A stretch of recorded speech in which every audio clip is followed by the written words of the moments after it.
Момичета, бързам да ви покажа ето този модел гривничка. В оригинал изглежда по ето този начин.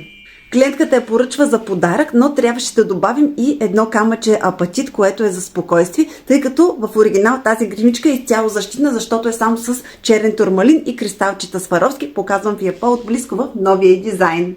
Ето така изглежда модела с добавеното камъче апатит отгоре, това синичкото, а другите черничките квадратни са турмалин. Както знаете, това е моят любим камък за изработка на гривни, тъй като това е най-силният защитен камък на земята и предпазва от навлизането на негативна енергия. Така изработена гривничката вече има комбинирани свойства и за спокойствие, и за защита. Гривничките на конец са изключително подходящи, когато искате да направите своя подарък към някоя дама, но не знаете нейната обиколка на китката, за да направим от другия тип гривнички, които са на ластична корда.